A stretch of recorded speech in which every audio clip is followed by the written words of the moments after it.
नमस्कार साथियों, welcome to my channel.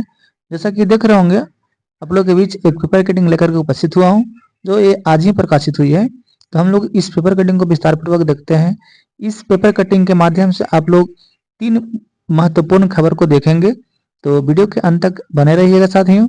चलिए हम लोग देखते हैं विस्तार पूर्वक। उससे पहले वीडियो को लाइक कर दें, और चैनल पे नए हैं या अभी तक आपने सब्सक्राइब नहीं किया है तो पल पल की खबर पाने के लिए हमारे चैनल को सब्सक्राइब करके बेल आइकन का बटन दबा दें, जिससे किसी प्रकार का वीडियो यदि हम अपलोड करते हैं तो आप तक सीधा पहुंच सके। तो चलिए साथियों देखते हैं।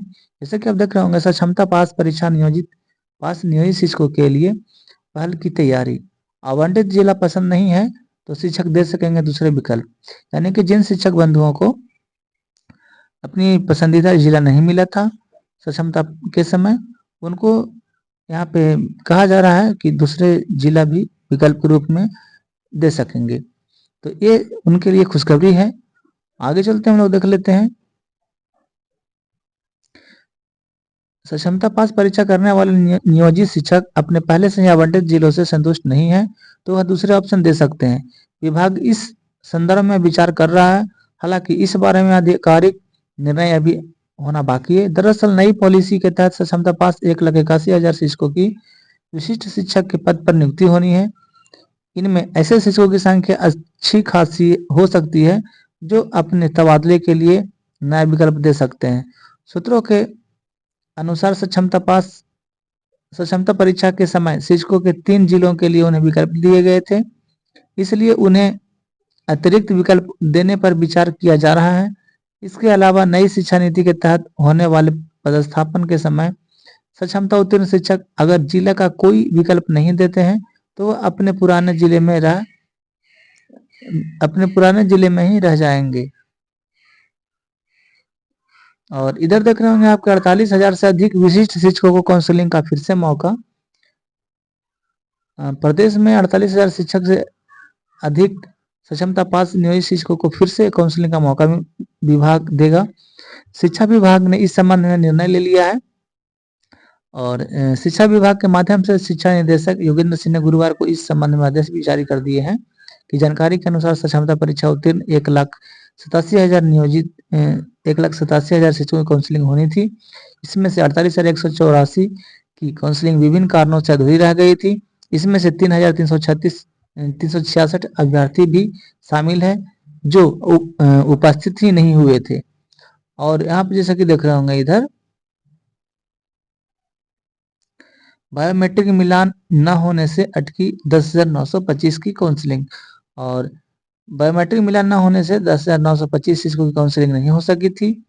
इनमें से 10,219 ऐसे शिक्षक के अभ्यर्थी हैं जिनकी काउंसलिंग के दौरान बायोमेट्रिक सत्यापित हुए, लेकिन उनके आधार का सत्यापन नहीं हो सका। दरअसल नाम और जन्म तिथि में अंतर पाया गया था, कुछ में आधार संख्या गलत हुई थी। ऐसे शिक्षकों को आवंटित जिला शिक्षा पदाधिकारी को आवेदन देंगे। शिक्षकों के आवेदन के आधार पर संबंधित जिला कार्यक्रम पदाधिकारी द्वारा संशोधित नाम, जन्म तिथि, आधार और मोबाइल नंबर को बिहार बोर्ड के पोर्टल पर अपलोड किया जाएगा। और यहाँ पे जैसे कि आप देख रहे होंगे कि 23,801 शिक्षकों का प्रमाण पत्र संदिग्ध, यानी कि 13 सितंबर तक जिन 1,73,527 अभ्यर्थी की काउंसलिंग हुई, इनमें से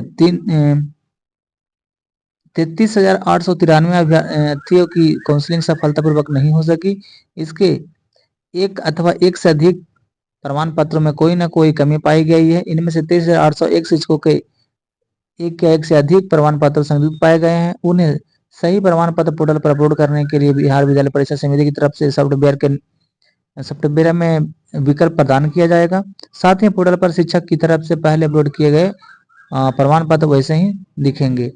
और ये जो जैसा कि इधर देख रहे होंगे आप, छठ के बाद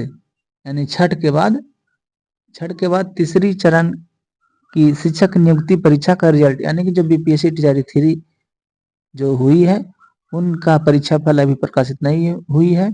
तो ये उम्मीद लगाया जा रहा है कि छठ के बाद तीसरे चरण की नियुक्ति जो होनी है बीपीएससी का, उसका रिजल्ट प्रकाशित होगा। जैसा कि यहाँ पर आप देख रहे होंगे, विस्तार से देख लेते हैं। तीसरे चरण की शिक्षक नियुक्ति यानी कि टीआरई 3 का रिजल्ट छठ के बाद आएगा। रिजल्ट में देरी की वजह सामान्य प्रशासन विभाग द्वारा आरक्षण रोस्टर क्लियर कर आयोग को भेजने में हो रहा विलंब है। मालूम हो कि इस परीक्षा का विज्ञापन राज्य सरकार द्वारा घोषित नई आरक्षण नीति के तहत निकला था। इसमें 65% आरक्षण का प्रावधान था।